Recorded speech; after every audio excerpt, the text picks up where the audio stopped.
بچوں کے لیے جو دلی پنجاب کمانے کے خاطر گئے ہیں ان کے لیے جنازے کے روکے رکھنا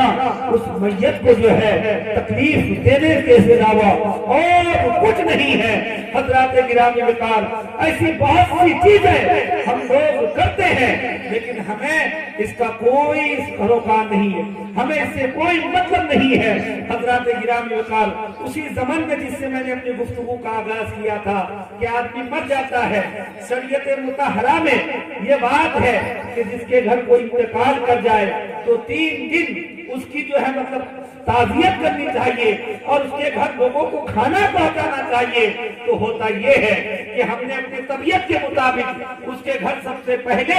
گائے کٹوا دیا، سب سے پہلے اس کے بیٹے کو یا اس کے بھائی کو۔ ہمارے علاقے کے یہ بوڑھے اسٹائل کے دوریا میں کہتے ہیں نونو الا چھوڑ ورنہ پہلے گوشت انتظام کرو، نونو الا چھوڑ ورنہ ایک تا کو جھوکا دے ایلا کونے والا ہمار کچھ کا دیلا دنیا سے وہی کو دیکھنا دنیا کوئی پورا جھوڑ دے۔ حضرات گرامی وقار، وہ نہ جانے کس چیز کا دنیا ہے، نہ جانے کس چیز کا برا ہے، نہ جانے کس چیز کا بزرگ ہے، اپنے تجربہ سے اپنی عمر سے نہ جانے اس نے کیا سیکھا ہے کہ اتنی عمر پانے کے باوجود اس نے بھی شریعت کو اپنی طبیعت کے مطابق ڈھالنا ہی بہتر سمجھا۔ اللہ اکبر کبیرہ۔ اے مسلمانوں، کب تک یہ ہم لوگ غفلت کا شکار رہیں گے؟ کب تک ہم لوگ یہی کارنامے انجام دیتے رہیں گے جو ہمارے پہلے کے جوہلا یعنی کم پڑھے لکھے لوگ دیا کرتے تھے؟ آج ضرورت ہے کہ آج علاقے میں دیکھیے علماء کرام کی جماعت یہاں پر موجود ہے، ہر گاؤں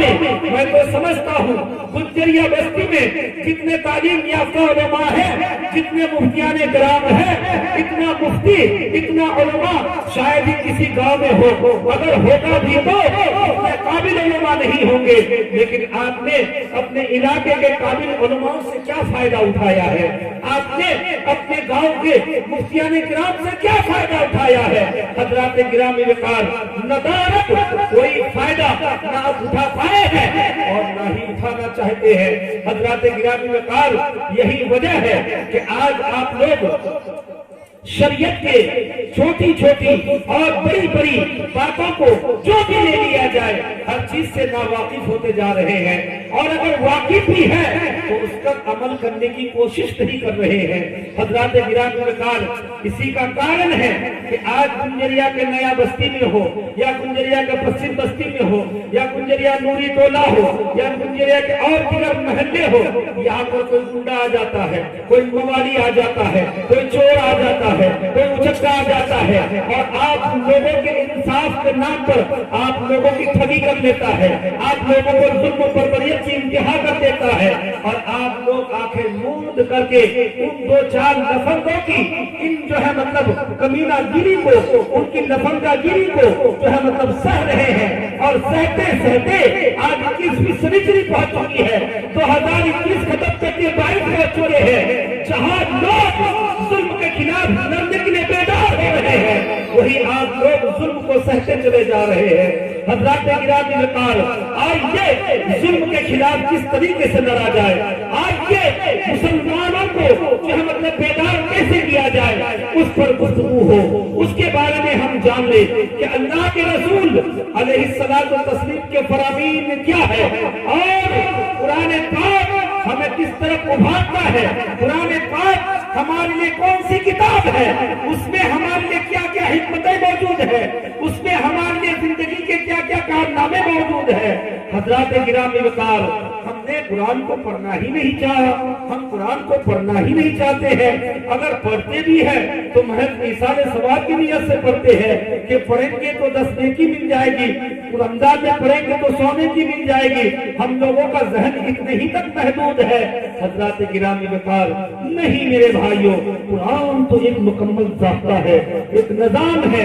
آپ کی پوری رہنمائی کرتا ہے۔ اگر آپ کاروبار کر رہے ہیں تو قرآن سے سیکھیے کاروبار کے آداب اور طریقے کیا ہے، آپ بزنس کر رہے ہیں تو قرآن سے سیکھیے کہ بزنس کیسے کیا جاتا ہے، اگر آپ دنیا کے مال و متاع بٹورنے میں لگے ہیں تو قرآن سے سیکھیے کہ مال و متاع کس طریقے سے حاصل کیا جائے، ازدواجی زندگی ہے قرآن سے سیکھیے کس طریقے سے گزاری جائے، بچوں کی پرورش ہے قرآن سے سیکھیے کس طریقے سے کیا جائے، رزق حلال ہے قرآن سے سیکھیے کیسے کمایا جائے، پینے کا معاملہ ہے قرآن سے پتا کیجیے کیا پینا جائز ہے، کھانے کا معاملہ ہے قرآن سے پوچھیے کیا چیز کھایا جائے، علم سیکھنے کا معاملہ ہے قرآن سے سیکھیے۔ اب لفظ کلام